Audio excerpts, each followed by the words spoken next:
En realidad venimos de un año bastante duro, sí, para todos, no solo en materia de precio, en materia de inflación.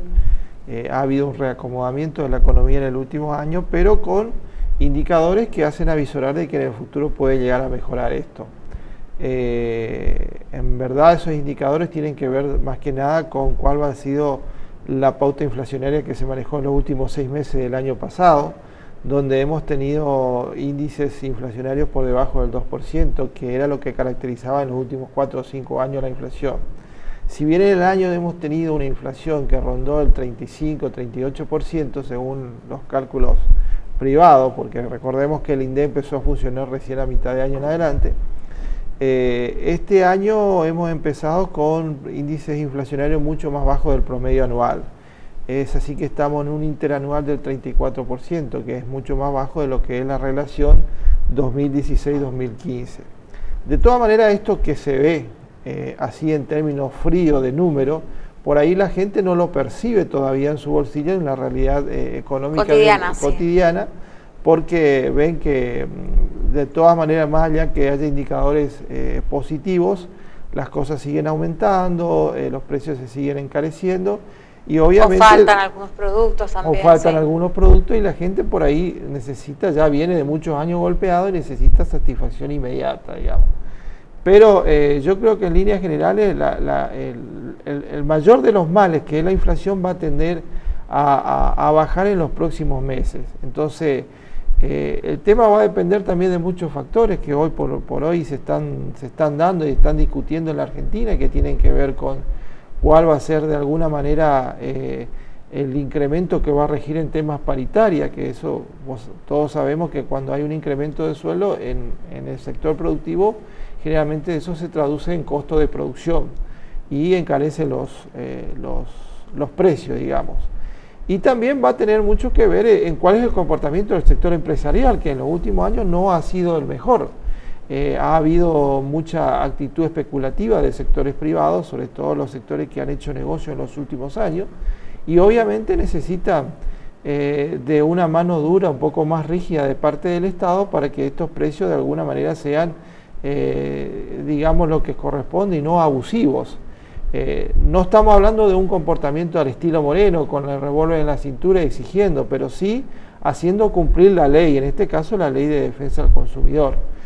En este contexto yo creo que es loable destacar la implementación del precio, de lo que es precio transparente, que por ahí la gente no conoce mucho, pero es de alguna manera una medida que trajo este gobierno en los últimos meses, en fines de enero y principios de febrero, y que tiene que ver con transparentar cuál es el precio-valor real de un producto. Es decir, a partir de ahora los comercios deberán poner en sus góndolas y en sus marquesinas, digamos, cuál es el valor real de un producto, que hasta ahora la gente no lo sabía. La gente iba a comprar un electrodoméstico o un producto electrónico y se guiaba más por el poder adquisitivo de la cuota que por el valor real del producto. Y a veces terminaba pagando un producto hasta 3 o 4 veces más sin darse cuenta, porque no estaba con la calculadora haciendo el cálculo en la vidriera, digamos. Entonces, había una actitud especulativa, o hay, digamos, una actitud especulativa muy grande de parte de los comercios. Precio transparente lo que viene es justamente a tratar de corregir esa situación. Digo, no es una solución bastante fácil decir los comerciantes son los culpables, porque digo, hay una cadena, no solamente con el tema de electrodomésticos, ¿no? Hay una cadena cuando se inicia un producto, empieza a circular hasta que llega a las góndolas, y en más de una oportunidad han dejado claro los comerciantes locales que no son formadores de precio, en ese sentido, que sufren los mismos problemas de desabastecimiento y otras cuestiones más. Y otra cosita que le digo para que me dé su punto de vista, porque parece que lo trajimos, ¿no?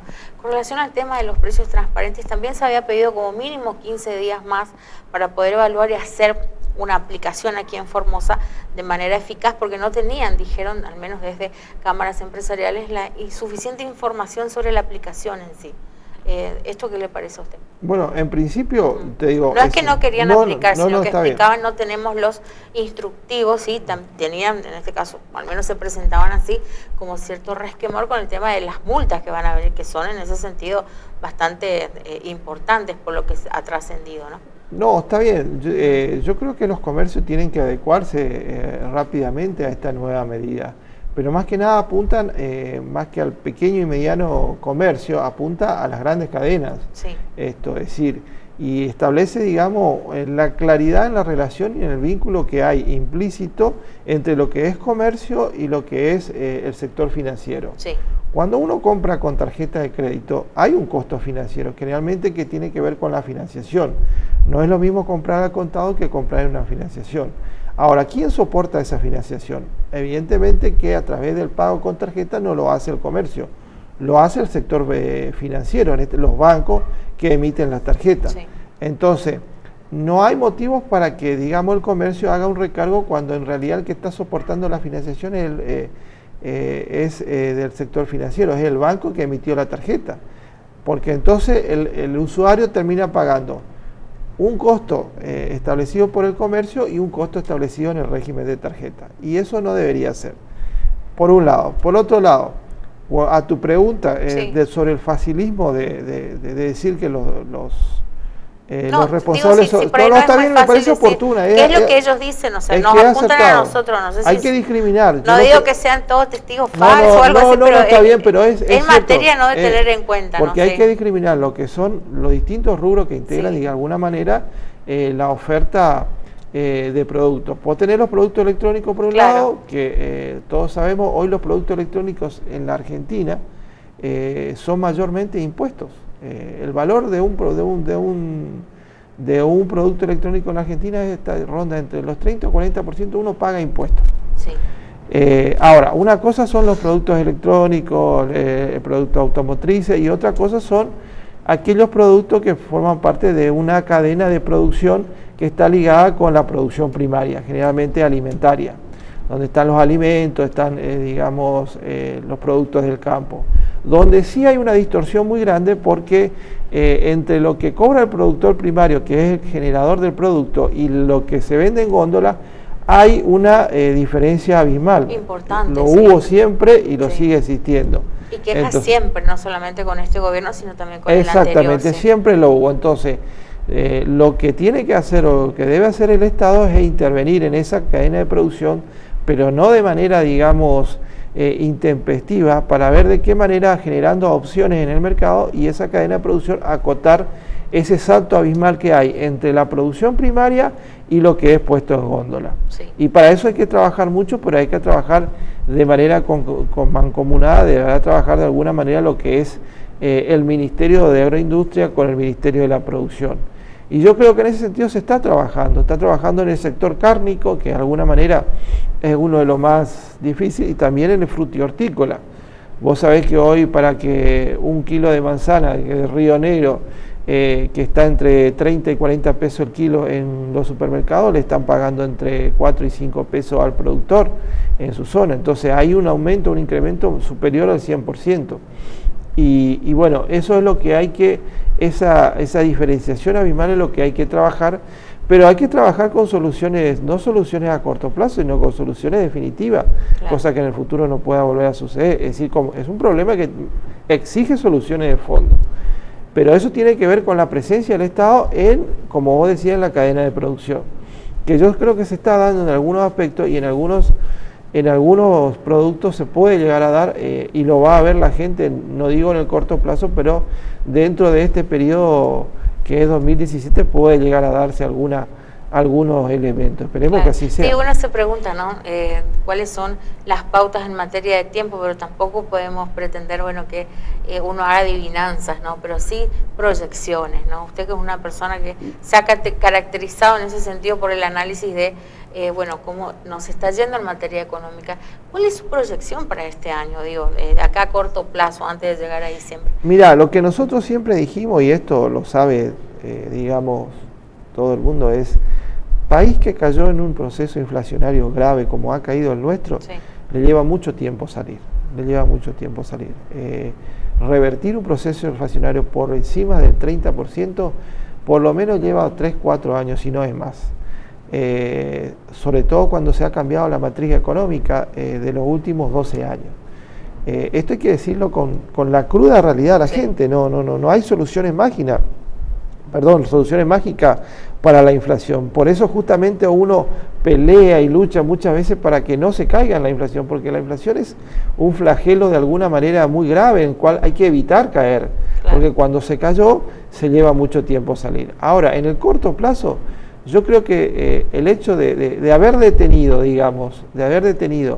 ese flagelo tan grave que corroe a las economías individuales, y decir, bueno, está bien, estamos 4 o 5 puntos menos debajo, ya es un avance que de alguna manera no se avisora, no se percibe, pero que es muy importante. Habría que ver en los próximos meses cómo se comporta algunas variables de la economía que nos permitan a la gente recuperar el poder adquisitivo del salario, que es lo importante. Ahí es donde la gente va a empezar a tener una sensación de si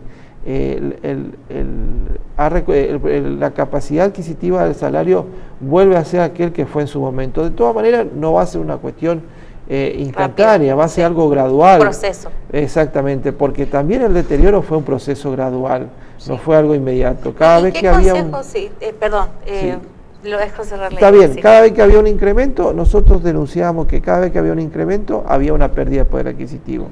Y eso se iba acumulando y se acumuló en los últimos 5 o 6 años.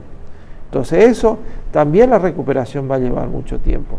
Entonces yo creo que la gente, está bien, la gente viene muy golpeada, esa es la realidad.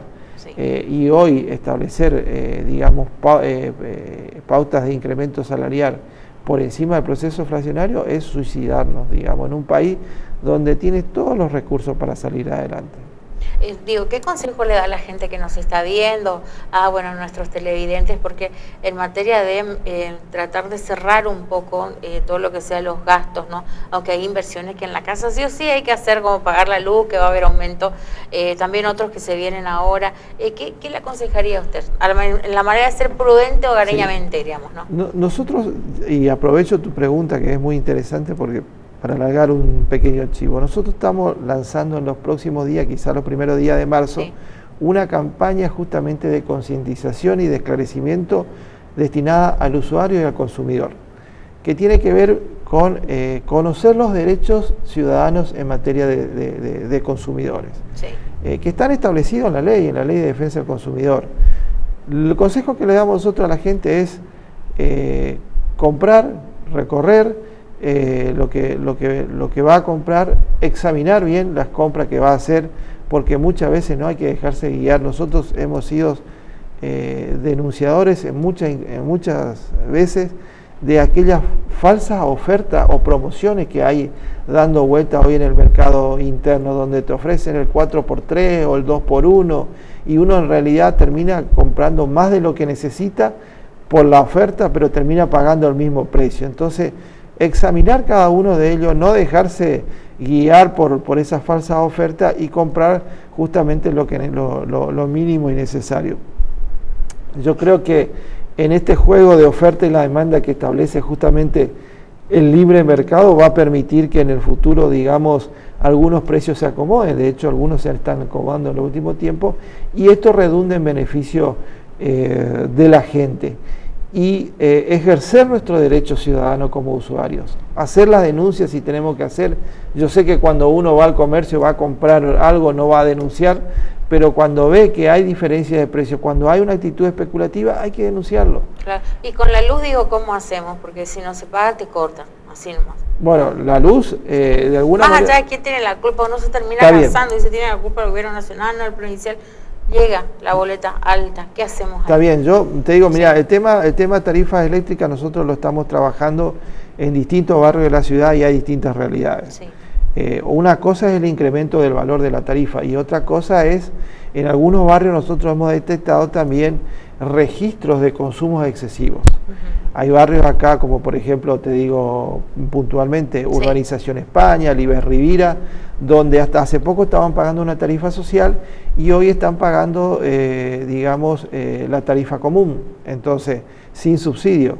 Pero el problema no está ahí en el precio, en el valor, el problema está en que muchas veces los medidores, hay gente que nos decía, han pasado de tener un consumo de 200 kilovatios mensual a tener 500, 600 kilovatios. Y en realidad estoy teniendo, nos decían los vecinos, estoy teniendo un televisor, una heladera y un ventilador, lo mínimo que puede tener una familia. Y para esa familia mucho es ese consumo es excesivo por la cantidad de electrodomésticos que tiene. ¿Qué hacer en esos casos? Cuando uno cree, por un lado, que el consumo es excesivo y registra más de la cuenta, sí. hacer el reclamo. Primer reclamo en la empresa prestadora de servicio, en RESA. Por una notita simple reclama que le verifiquen su medidor. Y si la empresa prestataria de servicio no le da respuesta o no lo atiende, dirigirse al ente regulador, que es un derecho y pedir al ente regulador que obliga a la empresa a controlar el sistema de medición, en este caso el medidor. Hay que hacer la denuncia, hay que pedir, y problemas de facturación también. Claro. De manera tal de que nosotros seamos custodios de que se nos cobre lo que corresponde. Sí. Le agradezco mucho el tiempito. Ojalá venga con más noticias positivas. El agradecido soy yo y cuando guste, a sus órdenes.